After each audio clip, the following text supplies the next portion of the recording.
have this house, right, dressed in my niqab, or when I come out of the mosque after praying, the first thing I have to get on is a train, either a train or a TTC bus. When it comes to like the train, I have to stand. And it makes it even more awkward because people are staring and people are fidgeting because they don't want me to sit beside them because of the way I'm dressed. It makes them uncomfortable, which I completely am okay with because it's obviously you don't see this every single day in niqabi going in. They're probably, but the people who are on my route are used to me now, so it doesn't matter. But since this is a new area, a new station that I have to get on every single day, I have to get used to the fact that I might not be able to sit down even if there's an empty seat because it makes the people around me uncomfortable.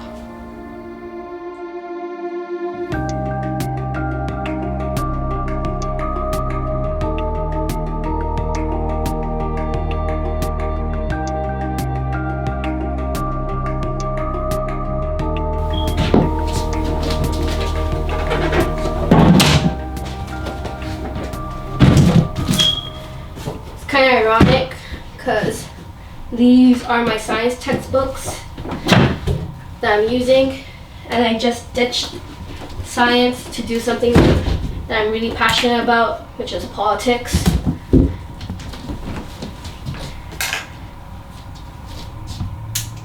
And then YouTube as a side thing.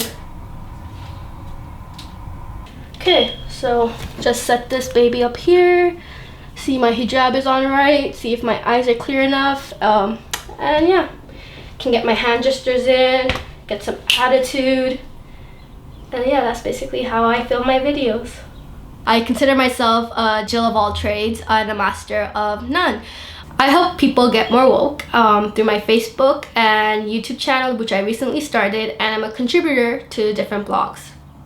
There's a lot of reasons why I do what I do, but I feel like the reason why I wanted to be more outspoken or more out there was because I'm visibly Muslim, right? I wear niqab, and the only features I see about niqab are usually in a war-torn area, or a woman who was honored killed, or a woman who was beaten by her husband, or a woman who was forbidden from going and studying what she wanted to. So for me, the significance of it is that I see a woman talking, right, speaking her mind, without those connotations of, you know, she's wearing niqab, she can't talk for herself, or she's wearing niqab, her husband, her dad, I'm not married by the way, but are forcing her to dress this certain way, right? Or she's been brainwashed into thinking that this is her right or this is her choice, but it is my choice. That's the point of being a feminist, right? It has to be your choice for it to be fully called like your freedom of expression.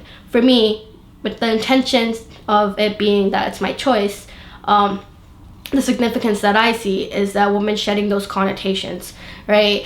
Shedding all those different stereotypes attached to her, but not in an outlandish way. I'm not doing something super crazy on YouTube. I'm just talking, right? But even just talking in my niqab makes people think a certain way. Can we stop associating the Muslim woman to be reduced to just her hijab and her niqab? Like, she's a woman, she's a human being, she has a personality, she has thoughts. I've seen a lot of Muslim women come up to me saying that even as a hijabi, they can relate to me in the sense that they feel more confident. They want my confidence. And I'm like, I'm not always this confident. I just give this fake presentation that I'm confident. I'm probably shaking my legs underneath my abaya just talking, or like I can get really nervous, but you'll never realize that just from my voice because my voice doesn't shake as much.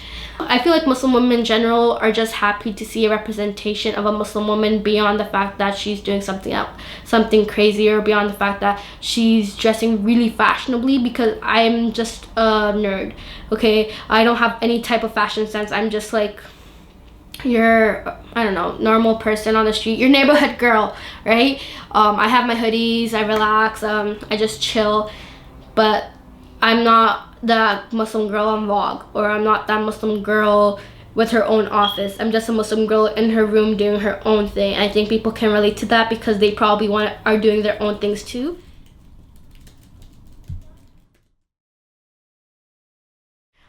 I do have some anxiety when I see white people, because I don't know what they're thinking anymore, because there's so much going on in the media and there's so much going on in our society that I feel that is not many people are seeing me with curious eyes anymore, and they just see me as a threat, which is really sad. And so when I do go see people, and I know it's bad, and I know I'm stereotyping, and then I'm just being just as much as prejudiced towards white people as some white people can be towards a brown immigrant, but I have no power over it. Even though I catch myself, I'm like, no, what the hell are you thinking? Not everybody's like this. But for some reason, my heartbeat does go faster in those instances when I do pass by people who look like people who hate me.